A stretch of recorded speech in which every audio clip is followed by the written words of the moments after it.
I hope आप सब ठीक होंगे और अम, अच्छी तरह से अपना क्वारंटाइन का पीरियड या सोशल आइसोलेशन ऑब्जर्व कर रहे होंगे।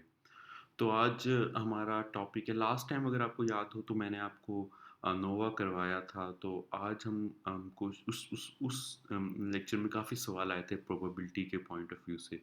तो आज हम थोड़ा सा कोशिश करेंगे प्रोबेबिलिटी को टच करने की कि प्रोबेबिलिटी की इंटरप्रिटेशन कैसे करते हैं। तो ये हमारा आज का टॉपिक है कि हम प्रोबेबिलिटी की इंटरप्रिटेशन कैसे करते हैं और प्रोबेबिलिटी क्या चीज़ होती है। अम, अच्छा, अगर इमेजिन करें कि हमारे पास दो ड्रग हैं, ड्रग ए और ड्रग बी। अब हम देखना चाहते हैं क्या ड्रग ए ड्रग बी से डिफरेंट है। ये हमारा एक्सपेरिमेंट है, ड्रग ए और ड्रग बी हमारे पास दो ड्रग्स हैं और हम ये देखना चाहते हैं कि ये एक दूसरे से कितनी डिफरेंट है। अच्छा, ड्रग के पॉइंट ऑफ व्यू से मैं आप बता दूं कि जब आप कोई भी टेस्ट करते हैं तो उसमें दो चीज़ें होती हैं। एक होती है ड्रग इटसेल्फ, एक होती है प्लेसिबो। प्लेसिबो का मतलब ज़रा वाइड है। प्लेसिबो का ये मतलब भी होता है कि आप दूसरे बंदे को एक पिल्स देते हैं जो खाली होती हैं, जिनका कोई यूज़ नहीं होता। लेकिन अ, वो प्लेसिबो इफ़ेक्ट डालते हैं, यानी कि आप साइकोलॉजिकली ये समझते हैं कि ये एक ड्रग है जिसका इफ़ेक्ट है और साइकोलॉजिकली आप डेवलप कर लेते हैं एक विल उसके अगेंस्ट काम करने की। तो मैं सिर्फ थोड़ा-सा प्लेसिबो का आपको बता रहा था, क्योंकि आगे प्लेसिबो की हमें समझने के लिए ज़रूरत पड़ेगी। अच्छा, अब हमारे पास 2 लोग थे, हमने पहले बंदे को ड्रग ए दी, दूसरे को हमने ड्रग बी दी। जो सब ड्रग ए वाला बंदा था वो क्योर हो गया और ड्रग बी वाले पे कोई इफ़ेक्ट नहीं आया। अब क्या डज़ इट मीन कि drug A is better than drug B? No, it's not. क्योंकि कोई बहुत से फैक्टर्स हो सकते हैं जिसकी वजह से ड्रग बी ने शायद काम नहीं किया। मे बी जिस गाय ने ड्रग बी ली थी उसका उस ड्रग के साथ बैड इंटरेक्शन हो, वो कोई और ड्रग्स ले रहा हो जिसका इंटरेक्शन इस ड्रग के साथ बैड हुआ हो। और ये भी हो सकता है कि जिसने ड्रग बी ली थी वो एलर्जी हो ड्रग बी से। और या ये भी हो सकता है कि उसने जो प्रोसीजर हो ड्रग बी लेने का वो सही तरह फॉलो ना किया हो। या ये भी हो सकता है कि ड्रग ए ने एक्चुअली वर्क ना किया हो लेकिन प्लेसिबो इफेक्ट की वजह से उस ए ने उसे क्योर कर दिया हो। प्लेसिबो मतलब उसे लग रहा हो कि मैं कैसी ड्रग ले रहा हूँ जिससे अफेक्ट होगा और उसके अंदर ये विल उसके दिमाग में पैदा हो गई, ये प्लेसिबो। इसलिए बहुत से रैंडम वियर्ड किस्म की थिंग्स हो जाती हैं जिसकी वजह से हम ये नहीं बता सकते इतने कम सैंपल साइज में कि क्या ड्रग ए बेटर थी ड्रग बी से। इट मीन्स कि हमें ये ड्रग एक से ज़्यादा इंसान के ऊपर टेस्ट करनी पड़ेगी। इसके बाद हमने क्या किया कि हमने इस ड्रग को दो लोगों के ऊपर इफेक्ट किया, दो के ऊपर ड्रग ए, दो के ऊपर ड्रग बी। तो ड्रग ए थी, उसने दोनों को क्योर कर दिया और ड्रग बी जिन दो ने ली थी उनमें से एक क्योर हुआ और एक क्योर नहीं हुआ। नाउ थिंक, क्या drug A is better than drug B? क्योंकि ड्रग ए ने दोनों लोगों को ठीक किया है, ड्रग बी ने एक को ठीक किया है, एक को ठीक नहीं किया। So does this mean that the drug A is better than drug B? The answer is no. Why?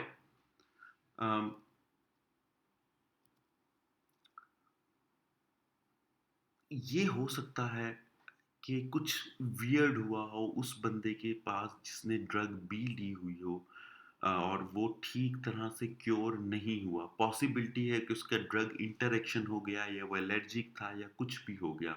या ये भी हो सकता है ड्रग बी में जो इंसान ठीक हुआ है उसने मिस लेबलिंग की वजह से ड्रग बी की बजाय ड्रग ए ले ली हो। कुछ भी पॉसिबल है।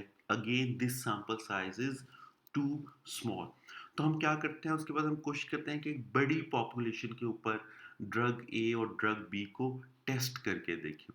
फिर हमने एक बड़े सैंपल को ड्रग ए दी, एक बड़े सैंपल को ड्रग बी दी। उसके बाद हमारे पास ये रिजल्ट आए कि ड्रग ए ने ये रिजल्ट दिया और ड्रग बी ने हमें ये रिजल्ट दिया। इट मीन्स कि ड्रग ए ने 1043 लोगों को क्योर किया और 3 को क्योर नहीं किया। इट मीन्स इसका क्योर का जो सा रेट है वो 99.7% है, जिसमें से 104 थी उसने क्योर की और 3 को उसने क्योर नहीं किया, दैट इज अबाउट 99.7% क्योर। इसी तरह ड्रग बी ने क्या किया, इसने 2 लोगों को क्योर किया और 1432 को क्योर नहीं किया। तो इसका क्योर का रेट है 0.001%। Now this is a big difference. अब एक बड़ा विजिबल डिफरेंस एक बड़ी पॉपुलेशन पे हमारे सामने मौजूद है। अब ये बड़ा अनरियलिस्टिक है कि ये जो सा ड्रग ए और ड्रग बी का जो डिफरेंस है ये कोई रैंडम या बाय चांस हो गया हो। Actually it means that there is a difference between drug A and drug B. The result just don't appear because of the random thing or by chance. It has to do something with the drugs, क्योंकि इतना बड़ा difference है, 99.7% cure और उधर 0.001% सिर्फ cure हुए हैं। लेकिन क्या ये पॉसिबल है कि जो लोग क्योर हुए थे इनमें से 1043 में से, उनमें से कुछ प्लेसिबो की वजह से क्योर हो गए हों? और ये भी पॉसिबल है जो इधर क्योर नहीं हुए वो इस वजह से नहीं हुए कि कुछ एलर्जिक रिस्पॉन्सेस की वजह से वो क्योर ना हो सकते हो। तो ये पॉसिबिलिटी है कि कुछ जहाँ जो क्योर हुए हैं वो प्लेसिबो इफेक्ट की वजह से, और जो यहाँ क्योर नहीं हुए हो सकता है वो ड्रग बी से एलर्जिक हो या इंटरेक्शन हुआ हो ड्रग ए का। अब एक मिनट के लिए ज़रा सोचिए कि अगर रिजल्ट ये होता कि ड्रग ए ने इतने क्योर किए होते, इतने क्योर ना किए होते, यानी कि 73 क्योर 125 क्योर ना किए होते, और ड्रग बी ने 59 क्योर किए होते, 131 क्योर ना किए होते, तो अब इट मीन्स ड्रग ए ने सिर्फ 37% लोगों को क्योर किया, ड्रग बी ने 29% लोगों को क्योर किया। ये हमारा एक और सिनेरियो। ये सारे सिनेरियो जरा अपने जहन में रखें। ये 37% क्योर हुए और यहाँ 29% ड्रग बी से क्योर हुए। इसका मतलब है ड्रग ए ने लार्ज परसेंटेज ऑफ लोगों को क्योर किया as compare to drug B. लेकिन ये जो सा 8% का डिफरेंस है 37 और 29% के दरमियान, क्या हम इसकी बुनियाद पर कॉन्फिडेंट हैं कि drug A is superior than drug B? कहीं ऐसा तो नहीं कुछ रैंडम होने की वजह से या बाय चांस होने की वजह से ये 8% का फ़र्क आ रहा है? क्या हम इसके बारे में कॉन्फिडेंट हैं इस 8% के बारे में? That's where the P value और the probability comes in. P value जो सी होती है वो एग्जिस्ट करती है, उसका नंबर आमतौर पर 0 और 1 के दरमियान। इसकी हमें बता सकते हैं कि ए और बी के दरमियान डिफरेंस कितना है। जितना हम 0 के करीब होगी पी वैल्यू, उतने आप कॉन्फिडेंट हैं कि drug A is superior than drug B, और जितनी ये 1 के करीब होगी उतने आप सस्पिशियस हैं कि क्या ड्रग ए वाकई ही ड्रग बी से बेटर है या नहीं। अच्छा, अब क्वेश्चन ये है कि how small does a P value have to be before we are sufficiently confident that drug A is different from drug B? क्या पी वैल्यू होनी चाहिए? आमतौर पर जो पी वैल्यू यूज की जाती है वो 0.05 यानी कि 5% हम आमतौर पर यूज करते हैं। इसका मतलब है इस 5% का कि it means that if there is no difference between drug A and drug B and we did the same experiment about 100 times, the only 5% of those experiment would result in the wrong decision। यानी कि 100, अगर इस ये 0.05 तक है तो इसका मतलब है 100 दफ़ा अगर आप एक एक्सपेरिमेंट को रिपीट करें तो उसमें से 5% जो से हैं आपके रॉन्ग रिजल्ट आने के चांस हैं, 95% आपका सेम रिजल्ट आना चाहिए। अच्छा, नाउ एनी डिफरेंस इन दोनों के दरमियान जो आपका रिजल्ट का डिफरेंस आया है, क्या ये अगर आपकी ड्रग जो सी है ड्रग ए यही दोनों पॉपुलेशन को दे दें, अब आपने ड्रग बी को एक मिनट के लिए भूल जाएं, आप ड्रग ए ही दोनों को दे दिया, आपने दो ग्रुप्स को ड्रग ए दे दी। एक ग्रुप में से 73 क्योर हुए, 125 क्योर नहीं हुए। दूसरे में से 71 क्योर हुए, 127 क्योर नहीं हुए। अब तो हमारे पास ड्रग सेम है, अब हमारा रिजल्ट सेम क्यों नहीं है? अब यहाँ पॉसिबिलिटी आ सकती है कि रैंडम एरर की वजह से शायद आपका रिजल्ट सेम नहीं है। ये एक बंदा एलर्जिक रिस्पॉन्स की वजह से उसको ये ड्रग अफेक्ट ना कर सकी, या प्लेसिबो की वजह से ये ड्रग अफेक्ट कर दी। अगर इसकी पी वैल्यू आप निकालें, सॉफ्टवेयर के ज़रिए मैंने निकाली, तो इसकी वैल्यू है 0.9, which is way above than 0.05. It means that difference is not significant. यानी कि ये 0.9 की प्रोबेबिलिटी की वैल्यू इस 0.05 से बहुत बड़ी है। अगर आप इसी एक्सपेरिमेंट को रिपीट करते जाएं पॉपुलेशन के साथ, उसी पॉपुलेशन को शफल करके आप रिपीट करते जाएं पॉपुलेशन को, तो आपको ये डिफरेंट वैल्यू प्रोबेबिलिटी देगा। किस टाइम 71 क्योर होंगे, कभी 75, कभी 72, दोनों ग्रुप के अंदर। एक वक्त ऐसा आएगा, अब मैंने आपको ये पिछली जरा स्लाइड में याद रखें कि मैंने आपको कहा है इनमें से कुछ लोग इसलिए क्योर हो गए क्योंकि वो प्लेसिबो इफेक्ट था, और कुछ इसलिए क्योर नहीं हुए कि उनके अंदर एलर्जिक रिस्पॉन्स था। ठीक है, दूसरे में मैं कह रहा हूं कि आपने इसको रिपीट करना है। आप इसे अगर रेंडमली रिपीट करते जाएं, हाइपोथेटिकली आप इसको रिपीट करते जाएं, एक वक्त ऐसा आएगा कि तमाम वो लोग जो एलर्जिक थे वो एक ग्रुप में चले जाएंगे, और जो एलर्जिक नहीं थे वो दूसरे ग्रुप में चले जाएंगे।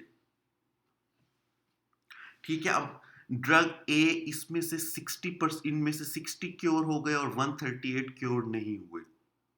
सेम एक और ग्रुप के अगर आपने ड्रग ए दी तो 84 क्योर हो गए एंड 114 क्योर नहीं हुए। ये वो ग्रुप शायद सेम हो गया हो जिनके अंदर एलर्जीज थी। ये तमाम ग्रुप, ये वाला ग्रुप शायद वो पूरा ग्रुप था जिनके अंदर एलर्जीज थी, जिसकी वजह से कम लोग क्योर हुए। और ये सारा ग्रुप वो आ गया शायद जिसमें प्लेसिबो का इफेक्ट ज्यादा था, जिसकी वजह से ज्यादा लोग क्योर हुए। तो अब हमारे पास, जब हमने उस पॉपुलेशन का रैंडमली मिक्सअप किया और इस एक्सपेरिमेंट को रिपीट करते रहे, तो एक स्टेज हमारे पास एक ऐसी आ गई जब हमारे पास एक ग्रुप के अंदर प्लेसिबो इफेक्ट वाले ज्यादा आ गए और दूसरे ग्रुप के अंदर एलर्जिक रिस्पॉन्स वाले ज्यादा आ गए, जिसकी वजह से हमारा ये डिफरेंस जरा विजिबल हो गया।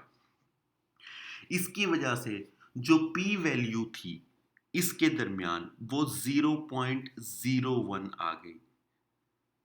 इस it means that is significant. हालांकि हमने तो सेम ड्रग दी है, हमने सेम ड्रग दी और हम जानते हैं कि ये फर्क प्लेसिबो की वजह से और एलर्जिक रिस्पॉन्स की वजह से आया है। तो मीन्स दोनों ग्रुप डिफरेंट हैं, ड्रग हमने सेम दी है। अब ये ड्रग की एफिकेसी के बारे में हमें नहीं बता रहा, ये लोगों के बारे में हमें बता रहा है, और हमारी यहाँ प्रोबेबिलिटी 0.01 आ गई। अब जरा पीछे जाएं तो आप याद करें, मैंने आपको कहा था कि 5% चांस होता है कि आपका रॉन्ग रिजल्ट आए। ये एग्जाम्पल मैंने आपको इसलिए करवाई है ताकि आप अंडरस्टैंड कर सकें कि रॉन्ग रिजल्ट कैसे आता है, जब आपकी पॉपुलेशन सही तरह मिक्सअप नहीं होती, या रेंडमली हो जाता है, या बाय चांस हो जाता है।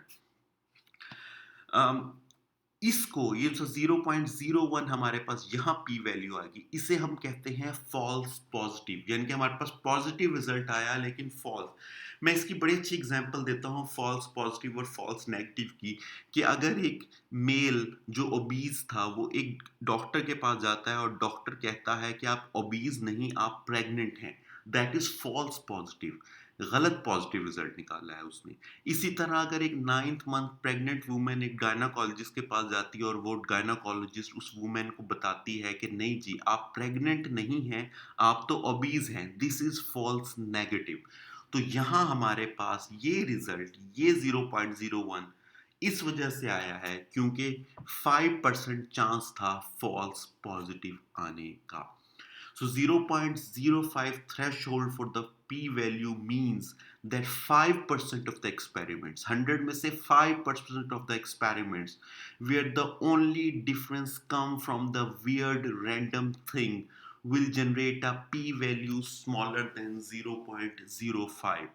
यानी कि 100 दफा अगर आप एक्सपेरिमेंट को रिपीट करें, उसमें से 5 दफा ऐसा रिजल्ट आएगा जो आपको रॉन्ग सिग्निफिकेंट पी वैल्यू देगा, इसलिए हम इसे 0.05 रखते हैं, 5% का चांस रखते हैं। In other words, if there is no big difference between drug A and drug B, अगर इन दोनों ड्रग के दरमियान, अब ये दोबारा मैं ड्रग ए और ड्रग बी के पे आ गया, जो याद हो हमने पहले किया था, आपको ये सिनेरियो याद है, ये मैं पहले हमने एक हाइपोथेटिक सिनेरियो लिया था कि अगर ड्रग ए और ड्रग बी के दरमियान कोई डिफरेंस नहीं है, हम फिर भी पी वैल्यू लेस देन 0.055% दफ़ा ले सकेंगे, जिसे हम फॉल्स पॉजिटिव कहते हैं। तो ये पॉसिबिलिटी है कि हमारी इन दोनों का डिफरेंस 0.05 से कम आ जाए, जिसे हम कहेंगे फॉल्स पॉजिटिव। लेकिन हर दफ़ा ये 0.05 इम्पॉर्टेंट नहीं होता। ये इम्पॉर्टेंट होता है जैसे ड्रग्स के लिए या इम्पॉर्टेंट साइंटिफिक रिसर्च के लिए। अगर कोई आम सा एक्सपेरिमेंट है, जैसे हम डिसाइड कर रहे हैं कि क्या आइसक्रीम ट्रक टाइम पर आएगा नहीं, तो हम लार्ज थ्रेशोल्ड भी ले सकते हैं पी वैल्यू का, जैसे 0.2। अब 0.2 हमने पी वैल्यू का थ्रेशोल्ड लिया है और हम देख रहे हैं क्या आइसक्रीम वाला टाइम पर नहीं आएगा या नहीं। तो इट मीन्स कि 10 में से 2 दफ़ा आपका रिजल्ट फॉल्स पॉजिटिव आने के चांसेस हैं। यानी कि 10 दफ़ा अगर आपने इस टाइम को देखा है, इसके आइसक्रीम वाले के टाइम को 10 दफ़ा अगर आप रिपीट करें, तो उसमें से 2 दफ़ा आपकी वैल्यू 0.2 से नीचे आएगी और वो सिग्निफिकेंट कंसीडर होगी, लेकिन वो हमारा फॉल्स पॉजिटिव होगा। अगर हम अब ज़रा पी वैल्यू को कैलकुलेट करें इसके लिए, तो हमारी आई है 0.24। इस सैंपल में हमारी पी वैल्यू आई है 0.24। It means we are not sure कि drug A is better or different than drug B because this value is more than 0.05. अगर ये वैल्यू 0.05 से ज़्यादा है तो this is not a significant result. तो इट मीन कि आपकी ये जो इन दोनों के दरमियान डिफरेंस था, ड्रग ए और ड्रग बी के दरमियान, ये सिग्निफिकेंट नहीं था। एक और टर्म होती है जिसे हम कहते हैं हाइपोथेसिस टेस्टिंग। ये मैंने अब आपको बता दिया था, जो पहले हमने काम किया था, नल हाइपोथेसिस और ऑल्टरनेटिव। अब अगर हमने नल हाइपोथेसिस ये बनाया है कि drug A is no different from drug B. Drug A and drug B are same. ये हमारा null hypothesis है। हमारी p वैल्यू यहाँ 0.05 से ज़्यादा है, तो हम अपना null hypothesis रिजेक्ट नहीं करेंगे। इट मीन्स हम अपना null hypothesis एक्सेप्ट कर रहे हैं या फेल टू रिजेक्ट कर रहे हैं। अगर p वैल्यू हमें डिसाइड करने में हेल्पफुल होती है कि ड्रग ए सिग्निफिकेंट है ड्रग्स बी से या नहीं, लेकिन हमें पी वैल्यू ये नहीं बताती कि ड्रग ए ड्रग बी से कितनी डिफरेंट है। क्या ड्रग ए और ड्रग बी के दरमियान डिफरेंस है, अगर डिफरेंस है तो वो कितना सिग्निफिकेंट है, आई मीन्स कितना टाइनी या कितना लार्ज है, ये हमें पी वैल्यू नहीं बताती। ये पी वैल्यू के साथ थोड़ा सा इंटरेस्टिंग फैक्ट है। अगर आप इस वाले एक्सपेरिमेंट को एक दफ़ा दोबारा देखें, 37% यहाँ क्योर हुए थे, यहाँ 29% क्योर हुए थे, और इनकी जो पी वैल्यू थी वो 0.24 थी, विच इज़ नॉट सिग्निफिकेंट। हालांकि इन दोनों के दरमियान डिफरेंस 8% का है। ड्रग ए ने 8% ज़्यादा लोगों को क्योर किया है as compare to drug B, but still p value is more than 0.24. That's why it is not significant. On the other hand, अगर आप ये ड्रग ए और ड्रग बी दूसरा रिजल्ट देखें जिसमें हमारे पास ज़्यादा पॉपुलेशन है, बहुत सारे लोग हैं, यहाँ हमारे पास पी वैल्यू 0.04 आई है, which is a significant. This shows कि drug A is better than drug B, अगरचे इन दोनों का क्योर का सिर्फ 1% डिफरेंस है। ड्रग बी ने यहाँ 1% ज़्यादा क्योर किया है as compare to drug A. ये मैंने सिर्फ आपको एग्जांपल देने के लिए एक और हाइपोथेटिकल सिचुएशन क्रिएट की है, जहाँ अगरचे डिफरेंस 1% है, लेकिन फिर भी पी वैल्यू सिग्निफिकेंट है। क्यों सिग्निफिकेंट हो जाते हैं? क्योंकि सैंपल साइज यहाँ बहुत ज़्यादा है, ऑलमोस्ट 14,000 या 15,000 लोग हमारे पास हैं। इन 15,000 में 1% भी बड़ा वैल्यू रखता है। और यहाँ हमारे पास हार्डली 200 पीपल थे, जहाँ 8% ने भी वैल्यू नहीं रखी। तो सैंपल साइज बड़ा इंपॉर्टेंट होता है, ये पी वैल्यू की सिग्निफिकेंस को अफेक्ट करता है आपका सैंपल साइज। तो lastly, a small p-value does not imply that the effect size or a difference between drug A and drug B is large. ये आपको p वैल्यू ये नहीं बताती, जैसे अभी हमने देखा था 34 और 35% difference was just a 1%, but the sample size was larger and the p value was significant, but how much the difference is between a and b is just the 1%, but p value does not tell us about this 1%. It only tells us about how either it is significant or not significant. तो class, ये हमारा आज का lecture था। I hope आपको समझ आ गई होगी कि पी वैल्यू कैसे होती है, 5% से क्या मुराद है, 10% से क्या मुराद है। मैं इसकी एक बायनॉमिनल डिस्ट्रीब्यूशन करूंगा, ये क्वाइन वाली जो हम करते हैं head and tail, next lecture के अंदर या उससे नेक्स्ट लेक्चर के अंदर मैं आपके साथ करूंगा। अगर कुछ समझ ना आए तो हमारी सैटरडे को इंशाल्लाह जूम मीटिंग होगी, तो उसमें हम इंशाल्लाह डिस्कस करेंगे। तब तक के लिए अपना ख्याल रखिएगा। Thank you.